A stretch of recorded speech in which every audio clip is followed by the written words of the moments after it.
വിശദമായ വാർത്തകളിലേക്ക്. അധികാരം ഉപയോഗിച്ച് ഭരണഘടനാ സ്ഥാപനങ്ങളെ സമ്മർദ്ദത്തിലാക്കുകയാണ് കേന്ദ്ര സർക്കാർ ചെയ്യുന്നതെന്ന് കോൺഗ്രസ്. കഴിഞ്ഞ ദിവസം ഔദ്യോഗിക സർവീസിൽ നിന്ന് രാജിവെച്ച അലോക് വർമ്മ കേന്ദ്രത്തിനെതിരെയുള്ള പല തെളിവുകളും പുറത്തുവിടുമോ എന്നാണ് ഇന്ത്യൻ രാഷ്ട്രീയം ഉറ്റുനോക്കുന്നത്. അതേസമയം അലോക് വർമ്മ ഇറക്കിയ ഉത്തരവുകൾ പുതിയ ഡയറക്ടർ നാഗേശ്വർ റാവു റദ്ദാക്കി. 6 ജോയിന്റ് ഡയറക്ടർമാരെയും സ്ഥലം മാറ്റി. പുതിയ CBI ഡയറക്ടറെ നിയമിക്കാനായുള്ള ഉന്നതതല സമിതി യോഗം ഈ മാസം തന്നെ നടക്കും. അലോക് വർമ്മയ്ക്ക് പകരമായി തുടരുന്ന ഇടക്കാല ഡയറക്ടർ നാഗേശ്വർ റാവു ജനുവരി 31 വരെയേ ഔദ്യോഗിക പദവിയിലുണ്ടാവൂ. ഫെബ്രുവരി 1 മുതൽ പുതിയ CBI ഡയറക്ടർ ചുമതലയേൽക്കും. CBI ഡയറക്ടർ സ്ഥാനത്തേക്ക് കേന്ദ്ര ആഭ്യന്തര മന്ത്രാലയം തയ്യാറാക്കിയ 17 പേരുടെ പട്ടികയിൽ നിന്ന് ലോക്നാഥ് ബെഹ്റ പുറത്തായെന്നാണ് സൂചന. ഇപ്പോഴുള്ള പട്ടികയിൽ 9 പേരുടെ പേരുകൾ മാത്രമാണുള്ളത്. ഇതിൽ 3 പേരുടെ പേരുകളാണ് ഉന്നതതല സമിതിയുടെ പരിഗണനയിൽ വരിക. ഗുജറാത്ത് കലാപത്തിൽ പ്രധാനമന്ത്രി നരേന്ദ്രമോദിക്ക് ക്ലീൻ ചിറ്റ് നൽകിയ പ്രത്യേക അന്വേഷണ സംഘാംഗം YC മോദി പട്ടികയിൽ ഇപ്പോഴുമുണ്ട്. YC മോദിക്ക് പുറമെ രാജേഷ് രഞ്ജൻ, ജവീദ് അഹമ്മദ്, വിവേക് ജോഹ്രി, OP ഗൽഹോത്ര, അരുൺ കുമാർ, റൈന മിത്ര, രജനീകാന്ത് മിശ്ര, SS ദേശ്വൽ എന്നിവരാണ് പട്ടികയിലുള്ളത്. അധികാരം ഉപയോഗിച്ച് ഭരണഘടനാ സ്ഥാപനങ്ങളെ സമ്മർദ്ദത്തിലാക്കുകയാണ് കേന്ദ്ര സർക്കാർ ചെയ്യുന്നത്. അലോക് കുമാർ വർമ്മയ്ക്ക് പറയാനുള്ളത് കേൾക്കാൻ പോലും തയ്യാറാവാതിരുന്നത് വ്യക്തമായ അജണ്ട ഉള്ളത് കൊണ്ടാണെന്നും കോൺഗ്രസ് ആരോപിച്ചു. Must at least have heard him before dismissing him, removing him. This is not a technical point, it's an extremely important point for another simple reason. There has been no adjudication, no findings, no trial, no witnesses, no proof, no court order at all. Well then, if there is none of that, if you remove somebody 20 days before the end of its tenure. Rafale വിഷയവുമായി ബന്ധപ്പെട്ട പല ഫയലുകളും അലോക് വർമ്മ കണ്ടിട്ടുണ്ട്. ഇതിനെക്കുറിച്ചുള്ള കൂടുതൽ തെളിവുകൾ അദ്ദേഹം പുറത്തുവിടുമെന്നാണ് പ്രതീക്ഷയെന്നും കോൺഗ്രസ് വ്യക്തമാക്കി. News bureau, Delhi. അലോക് വർമ്മയ്ക്ക് ക്ലീൻ ചിറ്റുമായി ജസ്റ്റിസ് AK പട്നായിക്. ഇത്രയും തിരക്കുപിടിച്ച് അലോക് വർമ്മയെ മാറ്റേണ്ട സാഹചര്യമില്ലായിരുന്നുവെന്നും അലോക് വർമ്മയ്ക്കെതിരെ അഴിമതി നടത്തിയെന്നതിന് തെളിവില്ലെന്നും പട്നായിക്കിന്റെ നേതൃത്വത്തിലാണ് CVC റിപ്പോർട്ട് തയ്യാറാക്കിയത്. വിവരങ്ങളുമായി ഹരീഷ് ചേരുകയാണ്. ഹരീഷ്, അലോക് വർമ്മയെ അനുകൂലിച്ചുകൊണ്ട് ജസ്റ്റിസ് AK പട്നായിക് രംഗത്ത് എത്തിയിരിക്കുകയാണ്. എന്താണ് പട്നായിക് ഈ ഒരു വിഷയത്തിൽ ഇപ്പോൾ പ്രതികരിച്ചിരിക്കുന്നത്?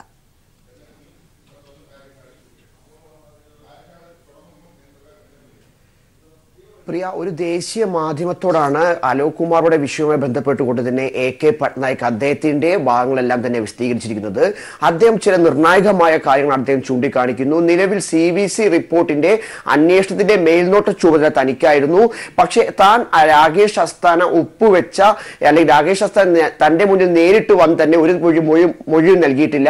രാകേഷ് അസ്താന ഒപ്പുവെച്ച പ്രസ്താവനയാണ് CVC തനിക്ക് കൈമാറിയത്. ഈ മേൽനോട്ട ചുമതല ഉണ്ടെങ്കിലും CVC റിപ്പോർട്ടിന്റെ ഭാഗമാണ് താൻ. പക്ഷെ എന്തായാലും CVC റിപ്പോർട്ട് തന്റേതല്ല എന്നും അദ്ദേഹം ചൂണ്ടിക്കാണിക്കുന്നു. ഇതെങ്ങനെയുള്ള പ്രധാനപ്പെട്ട കാര്യങ്ങളാണ് അദ്ദേഹം കഴിഞ്ഞ ദിവസം ഒരു ദേശീയ മാധ്യമം നൽകിയ ഇന്റർവ്യൂവിൽ കൂടി വ്യക്തമാക്കുന്നത്. എന്തായാലും ഇത് കേന്ദ്ര സർക്കാരിന് വലിയ തിരിച്ചടി തന്നെയാണ്. കാരണം AK പട്നായിക്കിന്റെ പ്രസ്ഥാനം വലിയ വിലയുള്ളതാണ്. കാരണം ഈ പറഞ്ഞ CVC റിപ്പോർട്ടിന്റെ മേൽനോട്ട ചുമതല അദ്ദേഹത്തിനായിരുന്നു. അദ്ദേഹം തന്നെയാണ് ഇങ്ങനെയുള്ള കാര്യങ്ങൾ വ്യക്തമാക്കുന്നത്. കഴിഞ്ഞ ദിവസം ചീഫ് ജസ്റ്റിസിന് പകരം തന്നെ ഉന്നതാധികാര സമിതി യോഗത്തിൽ പങ്കെടുത്ത AK സിക്രി ചില നിർണായകമായ കാര്യങ്ങൾ പറഞ്ഞിരുന്നു. CVCക്ക് മുമ്പാകെ കാര്യങ്ങൾ പറയാൻ അലോക് കുമാർ വർമ്മയ്ക്ക് ചാൻസ് ലഭിച്ചിട്ടുണ്ട്. അദ്ദേഹത്തിന് അവിടെ അവസരം ലഭിച്ചിരുന്നു. അവിടെ അദ്ദേഹം കാര്യങ്ങളെല്ലാം വ്യക്തമാക്കിയിട്ടുണ്ട്. അതിന്റെ അടിസ്ഥാനത്തിൽ അദ്ദേഹത്തെ ഈ തലപ്പത്തു നിന്ന് മാറ്റി വേറൊരു വിഭാഗത്തിലേക്ക് മാറ്റുക മാത്രമാണ് ചെയ്തത്. അല്ലാതെ അദ്ദേഹം സർവീസിൽ നിന്ന് പുറത്താക്കുകയില്ല എന്നിവ ന്യായീകരണങ്ങളായിരുന്നു ജസ്റ്റിസ് AK സിക്രിയുടെ ഭാഗത്തുനിന്നുണ്ടായത്. പക്ഷേ ഇത് വലിയ രാഷ്ട്രീയപരമായ വിഷയങ്ങളിലേക്കാണ് പോകുന്നത്. പ്രധാനമായി തന്നെ 10 ആരോപണങ്ങളാണ് അലോക് കുമാർ വർമ്മയ്ക്കെതിരെ ആരോപിച്ചിരിക്കുന്നത് CVC. പക്ഷെ ആ CVC റിപ്പോർട്ടിൽ പറയുന്ന പല കാര്യങ്ങൾക്കും തെളിവില്ല AK പട്നായിക് ചൂണ്ടിക്കാണിക്കുന്നു. പിന്നെ തെളിവില്ലാത്ത വിഷയത്തിൽ എന്തടിസ്ഥാനത്തിലാണ് അദ്ദേഹത്തെ മാറ്റിയെന്ന ചോദ്യത്തിന് ഇപ്പോഴും ഉത്തരമില്ല. അതിനൊരു ഉത്തരമായി തന്നെയാണ് കോൺഗ്രസ് സജീവമായി തന്നെ പറയുന്നു. റഫാൽ വിഷയത്തിൽ അന്വേഷണം ഏറ്റെടുക്കാൻ വേണ്ടി CBI തയ്യാറാകുന്നു. റഫാൽ വിഷയത്തിൽ FIR രജിസ്റ്റർ ചെയ്യാൻ വേണ്ടി പോകുന്നു.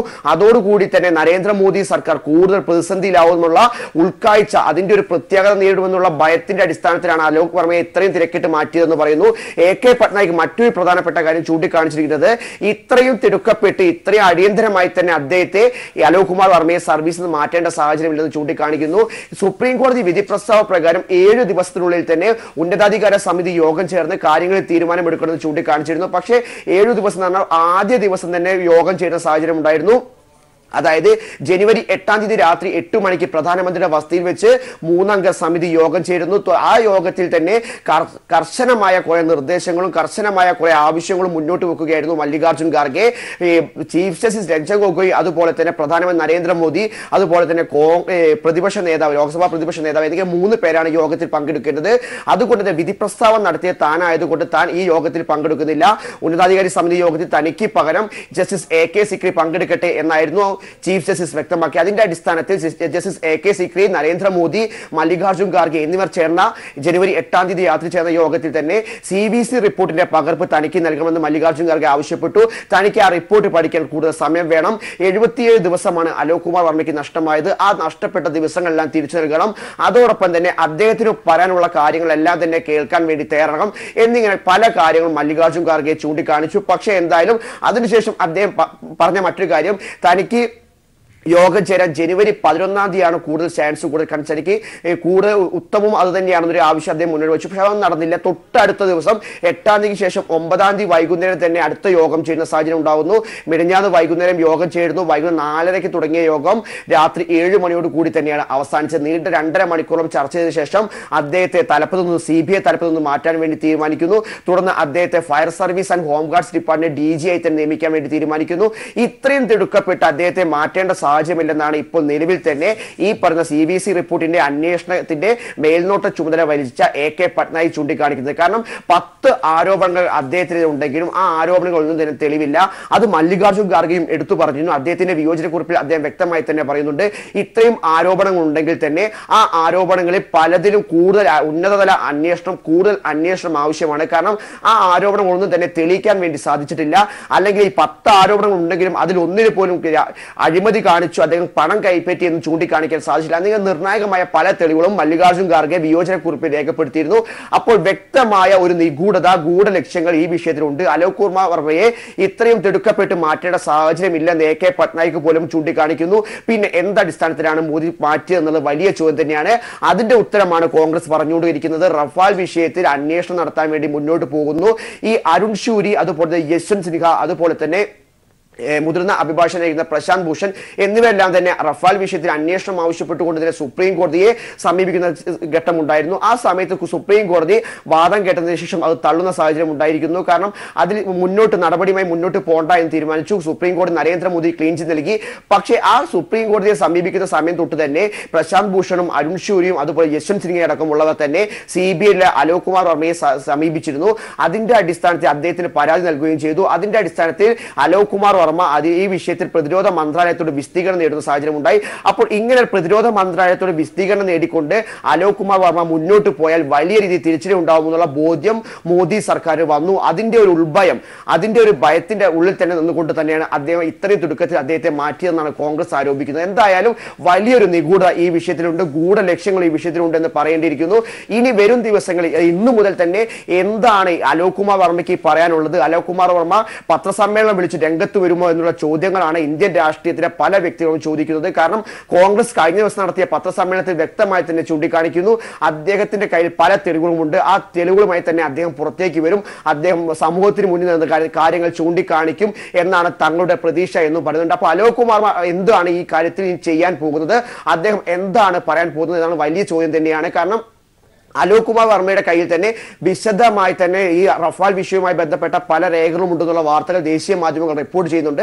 അപ്പോൾ ഇനി അദ്ദേഹം എന്താണ് പറയുന്നതെന്നാണ് ഇന്ത്യൻ രാഷ്ട്രീയം ഉറ്റുനോക്കുന്നത്. പക്ഷെ എന്തായാലും നമുക്കിതിലൊരു ചുരുക്കി പറയാനുള്ള കാര്യം, വലിയ നിഗൂഢത ഈ വിഷയത്തിലുണ്ടെന്ന് പറയേണ്ടി വരുന്നു. പ്രിയ, അലോക് വർമ്മയെ പിന്തുണച്ചുകൊണ്ട് ജസ്റ്റിസ് പട്നായിക് ധൃതി പിടിച്ച അലോക് വർമ്മയെ മാറ്റേണ്ട ആവശ്യമില്ലായിരുന്നുവെന്നും പട്നായിക് പറഞ്ഞിരിക്കുന്നു. ഇതിന്റെ വിശദാംശങ്ങളാണ് ഹരീഷ് ദില്ലിയിൽ നിന്നും നൽകിയത്. ആലപ്പാട് കരിമണൽ ഖനന വിഷയത്തിൽ സമരക്കാരുമായി ചർച്ചയ്ക്ക് തയ്യാറെന്ന് ജെ മേഴ്സിക്കുട്ടിയമ്മ. ചർച്ചയ്ക്ക് വ്യവസായ വകുപ്പ് മുൻകൈയെടുക്കും. അശാസ്ത്രീയ ഖനനം പാടില്ലെന്നതാണ് സർക്കാർ നിലപാടെന്നും മന്ത്രി. നിയമസഭയുടെ പരിസ്ഥിതി സമിതി തന്നെ അവിടുത്തെ ഒരു പഠനം നടത്തിയിട്ടുണ്ട്. അവിടെ എങ്ങനെയാണ് ഖനനം നടത്തേണ്ടതെന്ന് സമിതി ശുപാർശ ചെയ്തിട്ടുണ്ട്. ആ സമിതിയുടെ ശുപാർശ അനുസരിച്ചിട്ട് കാര്യങ്ങൾ നടക്കണം. ജനങ്ങളൊരാശങ്ക ഉന്നയിച്ചാൽ ചർച്ച വേണ്ടി വരും. അത് വ്യവസായ വകുപ്പ് അതിനാവശ്യമായി മുൻകൈയെടുക്കും. നജാറി ഒരു കേന്ദ്ര പൊതുമേഖലാ സ്ഥാപനം എന്ന നിലയിൽ അവർ ഉത്തരവാദിത്വമില്ലാതെ അവിടെ മൈനിങ് നടത്തിക്കൂടാ. കര പ്രൊട്ടക്റ്റ് ചെയ്തുകൊണ്ട് നടത്തണം എന്നതാണ് ജനങ്ങളുടെ ആവശ്യം. അത് ഗവൺമെൻറ് ആ കാര്യത്തിൽ ജനങ്ങളോടൊപ്പമാണ് ഗവൺമെൻറ്.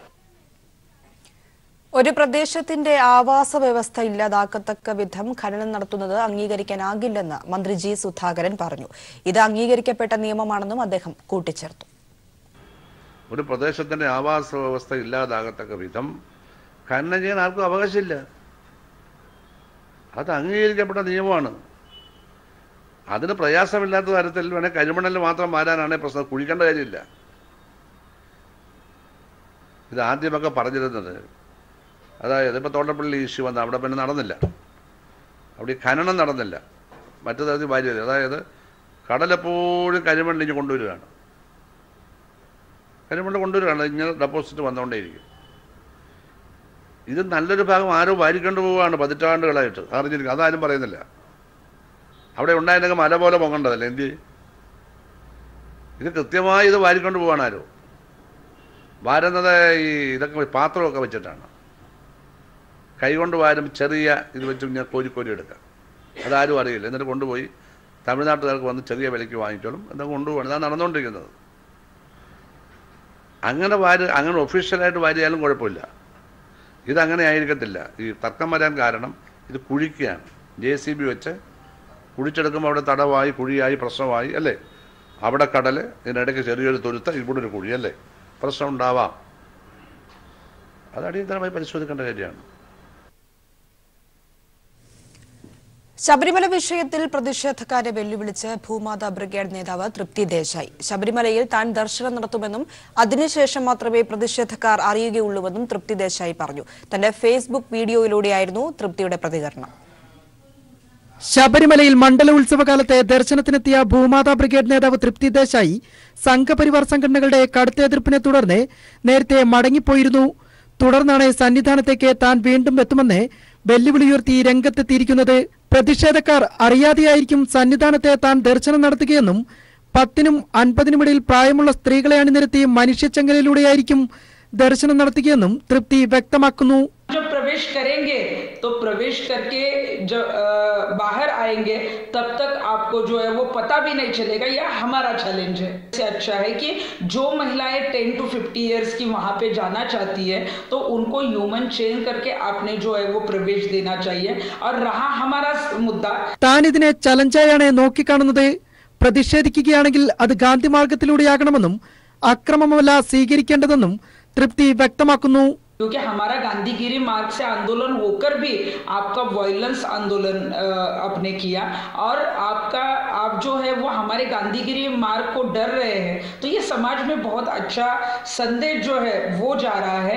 അതേസമയം താൻ ഉൾപ്പെട്ട സംഘം സന്നിധാനത്ത് ദർശനം നടത്തിയെന്ന വാർത്ത അഭ്യൂഹം മാത്രമാണെന്നും തൃപ്തി പ്രതികരിച്ചു. मैं उन विरोधकों को यही कहना चाहूंगी कि ന്യൂസ് ഡെസ്ക്. ശബരിമല അയ്യപ്പ വിഗ്രഹത്തിൽ ചാർത്താനുള്ള തിരുവാഭരണം വഹിച്ചുകൊണ്ടുള്ള ഘോഷയാത്ര ഇന്ന് ഉച്ചയ്ക്ക് പന്തളം വലിയ കോയിക്കൽ ക്ഷേത്രത്തിൽ നിന്ന് പുറപ്പെടും. 14 വൈകിട്ട് സന്നിധാനത്തെത്തുന്ന തിരുവാഭരണം ചാർത്തി അയ്യപ്പന് ദീപാരാധന അർപ്പിക്കുന്നതോടെ പൊന്നമ്പലമേട്ടിൽ മകരജ്യോതി തെളിയും.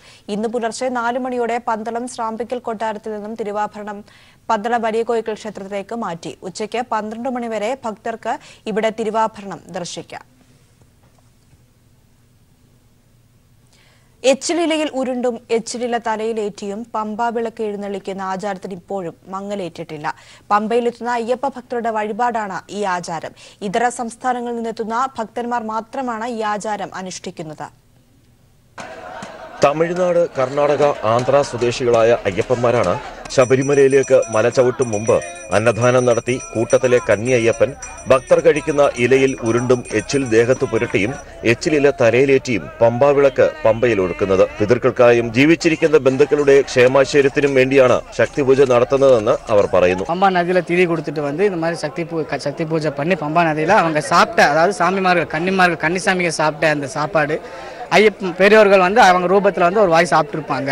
அந்த ஒரு நம்பிக்கையில் நாங்கள் அந்த இலையை எடுத்துகிட்டு போய் அந்த பாவங்களை കരയ്ക്ക് പമ്പ നദിയിൽ ഇറക്കും. ഈ ആചാരത്തെ അപമാനമായി കാണുന്നില്ലെന്ന് കോയമ്പത്തൂരിൽ നിന്നെത്തിയ കന്നി അയ്യപ്പൻ സതീഷ് പറഞ്ഞു. இதனால எனக்கு ஒன்றும் அவமானமெல்லாம் தெரியல.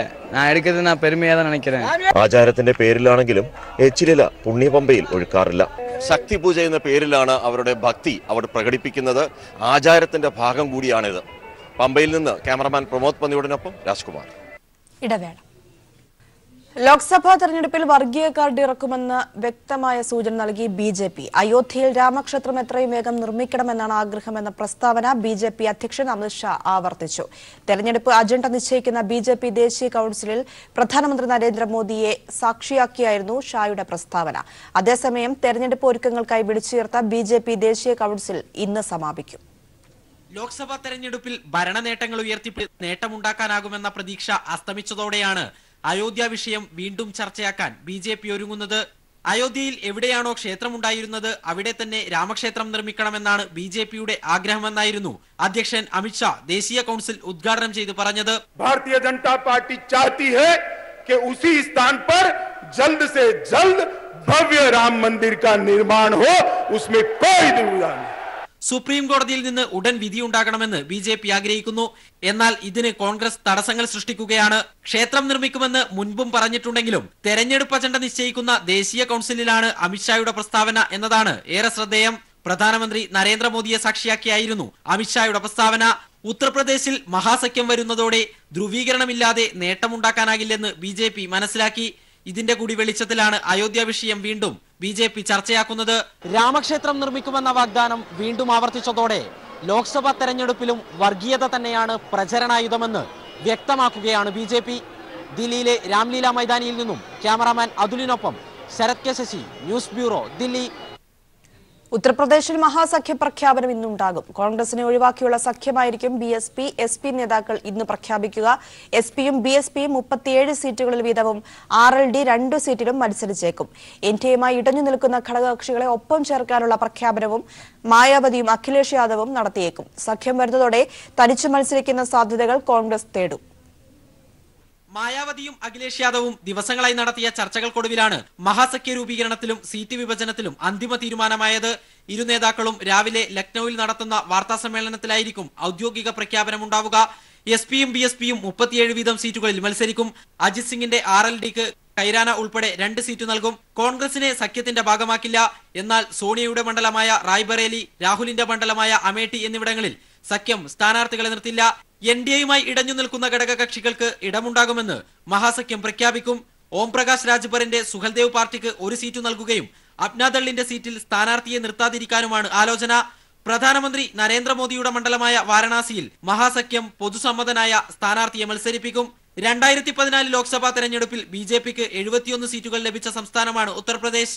2019 ലോക്സഭാ തെരഞ്ഞെടുപ്പിൽ ഉത്തർപ്രദേശിൽ ബി.ജെ.പിക്ക് തിരിച്ചടിയുണ്ടാകുമെന്നാണ് രാഷ്ട്രീയ വൃത്തങ്ങളുടെ കണക്കുകൂട്ടൽ. News bureau, Delhi.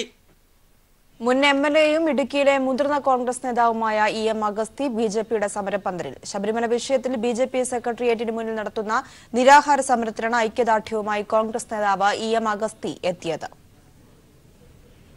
ഇടുക്കിയിലെ കോൺഗ്രസിന്റെ മുതിർന്ന നേതാവും എ.ഐ.സി.സി. അംഗവും മുൻ എം.എൽ.എയുമായി ഇ.എം. അഗസ്റ്റിയാണ് സെക്രട്ടേറിയറ്റിന് മുന്നിലെ ബി.ജെ.പി. സമരപ്പന്തലിലെത്തി നിരാഹാരം അനുഷ്ഠിക്കുന്ന മഹിളാ മോർച്ച നേതാവ് പ്രൊഫസർ രമയെ അഭിവാദ്യമർപ്പിച്ചത്.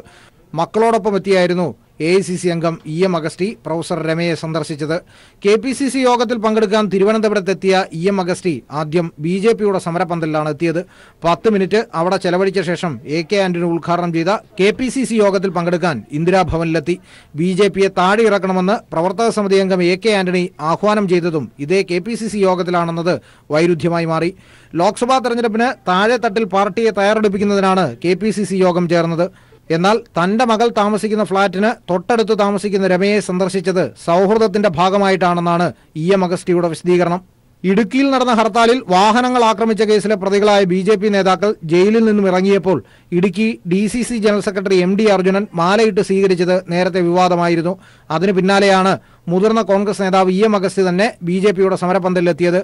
ഇ.എം. അഗസ്റ്റിക്കെതിരെ നടപടിയെടുക്കണമെന്നാവശ്യപ്പെട്ട് കെ.എസ്.യു. സംസ്ഥാന ജനറൽ സെക്രട്ടറി ജോയി ചെമല കെ.പി.സി.സി. അധ്യക്ഷൻ മുല്ലപ്പള്ളി രാമചന്ദ്രന് പരാതി നൽകി. എസ്. ജീവൻകുമാർ, തിരുവനന്തപുരം. മഹാപ്രളയത്തിന് ശേഷം കുട്ടനാട്ടിലെ പാടശേഖരങ്ങളിൽ വീണ്ടും കൊയ്ത്തുപാട്ട് ഉയർന്നു. 6 മാസം മുൻപ് വരെ വെള്ളം കയറി ജനജീവിതം പോലും സാധ്യമാകാതെ കിടന്ന പാടശേഖരങ്ങളിൽ നിന്നാണ് കർഷക തൊഴിലാളികൾ വിളവെടുപ്പ് തുടങ്ങിയത്. 30,000 ഹെക്ടറിലാണ് ഇത്തവണ കുട്ടനാട്ടിൽ കൃഷി ഇറക്കിയിരിക്കുന്നത്. കേരളം കണ്ട മഹാപ്രളയത്തെ മനക്കരുത്തുകൊണ്ട് മാത്രം നേരിട്ടാണ് കുട്ടനാട്ടിലെ കർഷകർ പൊന്നു വിളയിച്ചിരിക്കുന്നത്. 3 മാസം മുൻപ് വരെ മുൻപോട്ടുള്ള ജീവിതത്തെക്കുറിച്ച് ആശങ്കയിലായിരുന്നു കുട്ടനാട്ടിലെ കർഷകർ. എന്നാൽ സർക്കാർ നൽകിയ പിൻബലം ഒന്നുകൊണ്ട് മാത്രമാണ് മികച്ച രീതിയിലുള്ള ഈ വിളവ് ലഭിച്ചിരിക്കുന്നത്.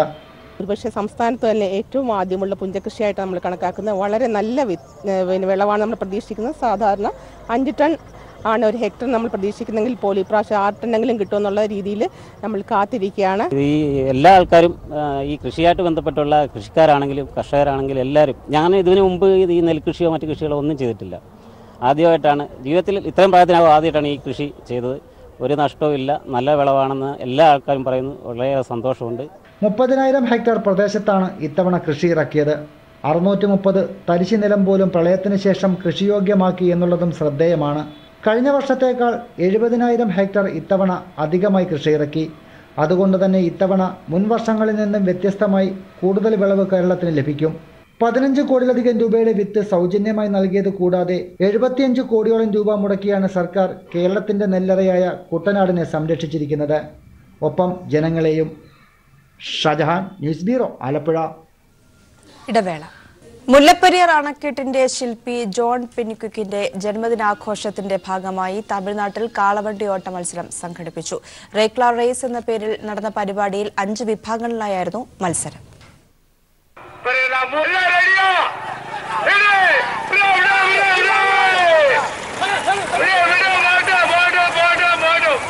കേരളം ഭീതിയിലാണെങ്കിലും വരണ്ടുണങ്ങി മരുഭൂമിക്ക് സമാനമായിരുന്ന തെക്കൻ തമിഴ്നാട്ടിലെ 5 ജില്ലകളെ വിളനിലമാക്കിയത് മുല്ലപ്പെരിയാർ അണക്കെട്ടിലെ വെള്ളമാണ്. അതിനാൽ തന്നെ അണക്കെട്ടിന്റെ ശില്പി ജോൺ പെന്നിക്വിക്ക് തമിഴർക്ക് യുഗപുരുഷനും. അദ്ദേഹത്തിന്റെ ജന്മദിനം തമിഴർക്ക് വലിയ ആഘോഷമാണ്. ജനുവരി 14-നാണ് ബ്രിട്ടീഷ് എഞ്ചിനീയറായിരുന്ന പെന്നിക്വിക്കിന്റെ ജന്മദിനം. ഇതോടനുബന്ധിച്ചുള്ള ആഘോഷങ്ങൾക്ക് തേനി ജില്ലയിൽ തുടക്കമായി. பக்கம் பள்ளத்தாக்கு பகுதிக்கு வளமையான விவசாய முறையை அமைத்து கொடுத்தது நன்மைக்குரிய திரு பென்னிக்குக் அவர்கள். அவர்கள் நினைவாக கம்பம் பள்ளத்தாக்கு தேனி மாவட்டத்தின் சார்பாக ரேக்லா ரேஸ் நாங்கள் பல ஊரில் நடத்தி கொண்டு வருகிறோம். அதுபோல சிறப்பாக இன்று நாராயணத்தேம்பட்டியில் திரு பணக்காலை திரு காட்ராஜா அவர்கள் தலைமையில் இந்த பென்னிக்குக் அவர்களை சிறப்பிக்கும் விதமாக இந்த ரேக்லா ரேஸ் பந்தயம் சிறப்பாக நடைபெற்று வருகிறது.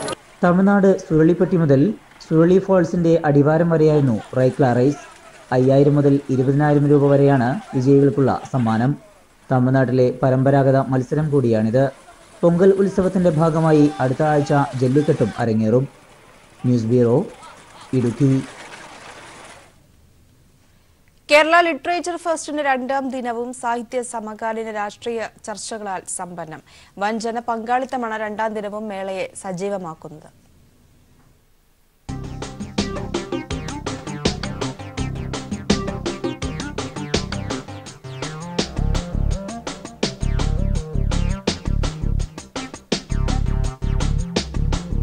രാമചന്ദ്ര ഗുഹയുമായുള്ള സംവാദത്തോടെയാണ് ലിറ്ററേച്ചർ ഫെസ്റ്റിന്റെ 2ാം ദിവസം ആരംഭിച്ചത്. സ്ത്രീകൾ മല ചവിട്ടുമ്പോൾ ഉൾപ്പെടെയുള്ള വിഷയങ്ങളിൽ സംവാദത്തിനും ചർച്ചയ്ക്കും സാഹിത്യോത്സവം വേദിയായി. ദി പാരഡോക്സിക്കൽ പ്രൈം മിനിസ്റ്റർ എന്ന പുസ്തകത്തെ അടിസ്ഥാനമാക്കി ശശി തരൂരുമായി നടന്ന ചർച്ചയും ശ്രദ്ധേയമായി. വൻ ജനപങ്കാളിത്തമാണ് മേളയുടെ ആകർഷണം. സാഹിത്യോത്സവത്തിലെ ആസ്വാദകരുടെ വർധന വലിയ പ്രതീക്ഷ നൽകുന്നതായി കവി പി രാമചന്ദ്രൻ അഭിപ്രായപ്പെട്ടു. നിലവിലെ സാഹചര്യത്തിൽ ഇത്തരമൊരു ഒത്തുചേരൽ അനിവാര്യമാണെന്നും അദ്ദേഹം പറഞ്ഞു.